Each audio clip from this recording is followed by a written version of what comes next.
Je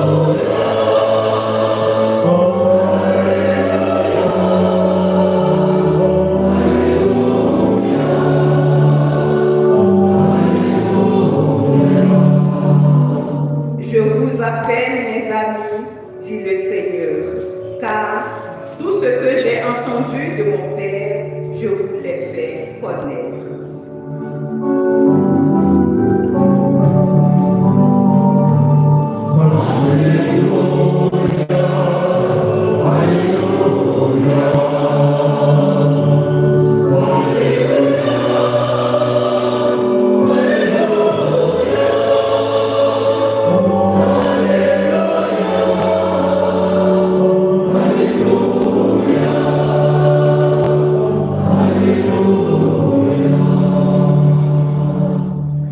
Le Seigneur soit avec vous. Et avec votre esprit. Évangile de Jésus-Christ selon saint Jean.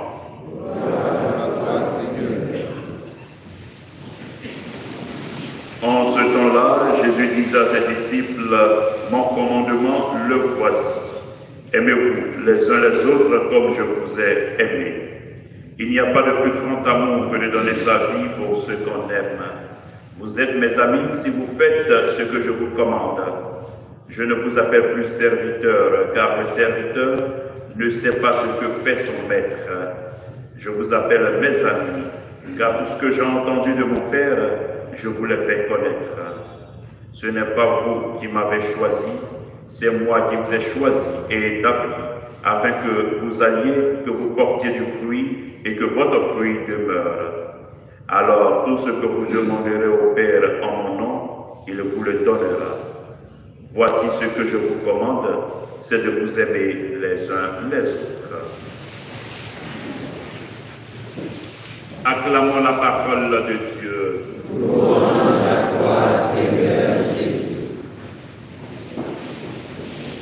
Alors, chers frères et sœurs, nous poursuivons toujours notre méditation et notre découverte de ce livre des Actes des Apôtres. Nous voyons que l'Église primitive, c'est-à-dire l'Église des premiers siècles, est confrontée à une question cruciale. Les païens doivent-ils suivre la loi de Moïse pour être sauvés? C'est la question que se posent les apôtres. Ainsi donc, les apôtres et les anciens se réunissent à Jérusalem pour discuter de cette question. Et après beaucoup de débats, ils décident d'envoyer une lettre aux chrétiens d'Antioche, de Syrie, de Cilicie, pour clarifier leur position. Et bien, de ce texte, on peut retenir trois éléments importants. Le premier, c'est d'abord l'importance de la communion et de la discussion dans l'Église. Alors, les apôtres et les anciens ne prennent pas les décisions tous seuls. Ils se réunissent, ils discutent, ils prient ensemble pour trouver la volonté de Dieu. Et c'est à l'issue de cela qu'ils écrivent, ils donnent un courrier pour donner la position finale, d'où l'expression « l'Esprit Saint et nous avons décidé ». Cela nous rappelle tout simplement pour nous que nous ne devons jamais chercher à résoudre nos différends dans un esprit de dispute, mais d'abord la prière et la communion. Deuxième élément clé que ce passage nous donne, c'est l'importance de la liberté chrétienne. Les apôtres, après avoir débattu longuement, décident de ne pas imposer la loi de Moïse aux nouveaux convertis que sont les païens.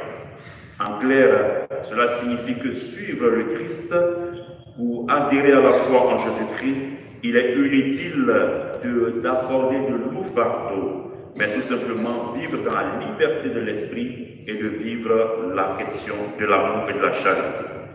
Enfin, troisième élément qu'on peut retenir, c'est l'importance de la mission.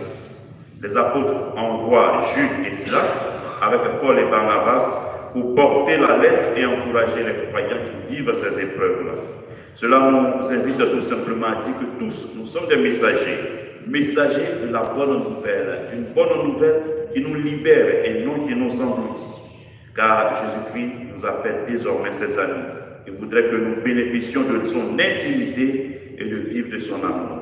Au cours donc de cette Eucharistie, demandons au Seigneur de nous accorder la grâce de la communion, de la liberté et de chercher toujours à suivre la volonté de Dieu dans nos vies, lui qui vit et règne pour les siècles et des siècles. Amen.